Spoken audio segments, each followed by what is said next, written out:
Dobar dan.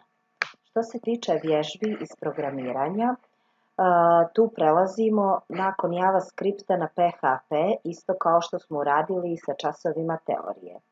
Pošto su to prve vježbe, ono što je potrebno uraditi je podesiti radno okruženje za PHP, a ja ću vam to pokazati i kako.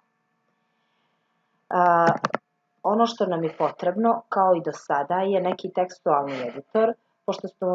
Pošto smo iz HTML-a i JavaScripta navikli da radimo Notepad++-u, ja vam preporučujem da nastavite da radite u njemu i kada je u pitanju PHP, jer to vam je poznato radno okruženje i mislim da ne treba ništa da mijenjate. Ono što je karakteristično za PHP u odnosu na JavaScript i na HTML je da on radi na strani servera, to smo znači već nekoliko puta rekli, i to znači da je potrebno da instaliramo neki server kako bismo mogli da vršimo programiranje u njemu. Za programiranje u PHP-u potrebna nam je i baza podataka MySQL, Apache i PHP. Da ne bismo morali sada instaliramo sve ponaosob, znači prvo bazu podataka, pa onda Apache, pa PHP, preporuka je da instaliramo neki od servera koji objedinjuje sve to. Možete da instalirate Easy PHP ili Vamp server. Moja preporuka vam je da instalirate Easy PHP.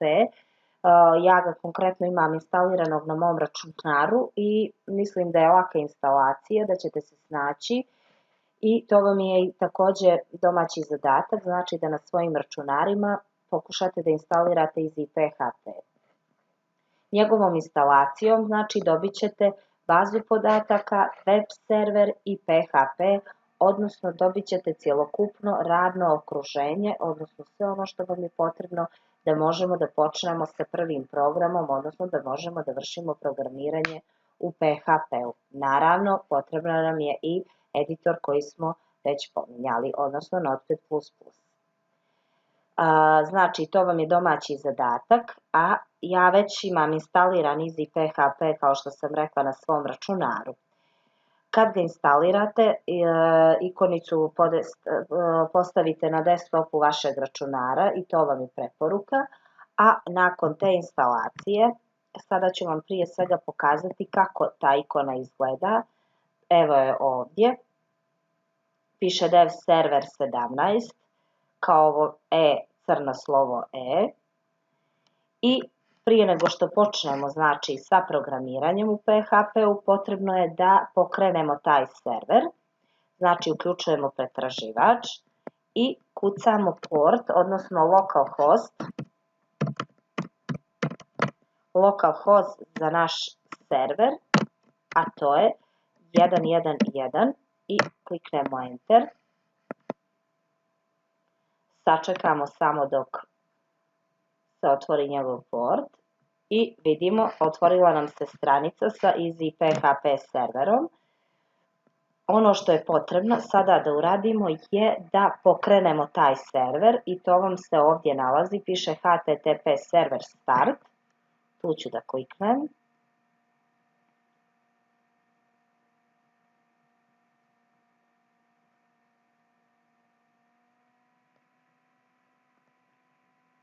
Sačekat ćemo samo malo dok se sve to pokrene. I kada se izvršilo pokretanje, port na kojem, gdje se nalaze naši ti PHP fajlovi je localhost 80. Kliknemo Enter. I šta vidite? Pa vidimo ovdje već neke fajlove, PHP fajlove, to su fajlovi koje sam znači ja kreirala, neki zadaci za vježbu koje sam ja odradila i koji se znači smještaju na serveru. Kad vi kliknete localhost 80 u početku, ako prvi put ste instalirali, prvi put podešavate ovo radno okruženje i niste do sad programirali u PHP-u, ova stranica će biti prazna.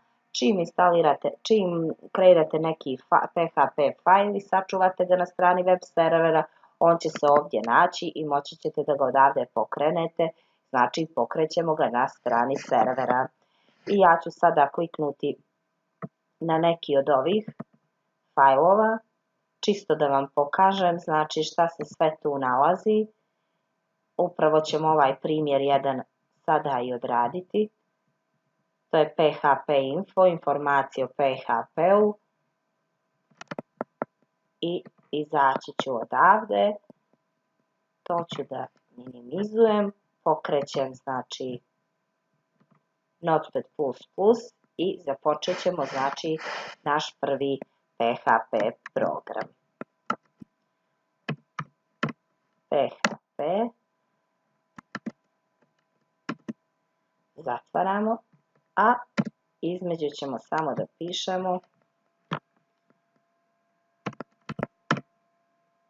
eho, da nam se ispiše PHP info, otvorene i zatvorene zagrade, tačka zarez, i to je jedan od najjednostavnijih programa. Sačuvat ćemo ga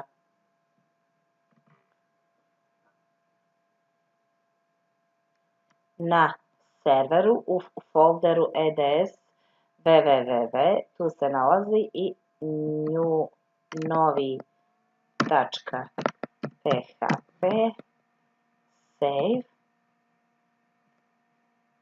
save, otvaramo ovdje, refresh i vidimo učitao se naš PHP file, pokrećemo ga i dobijamo znači ovu tabelu sa informacijama o PHP-u. Eto, to bi bio znači jedan prvi početni onako program, čisto da vidite kako sve to funkcioniše i radi.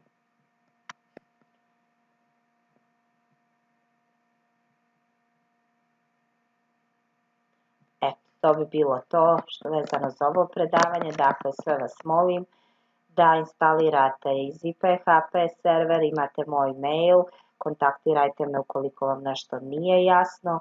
Znači, nakon instalacije pokazala sam vam preko localhosta 1111, pokrećete znači server, a preko localhosta 80, to je port na kome se nalaze vaši fajlovi. I naravno Notepad++ u kome pišete vaš program. To bi bilo sve za ove vježbe. Prijatno.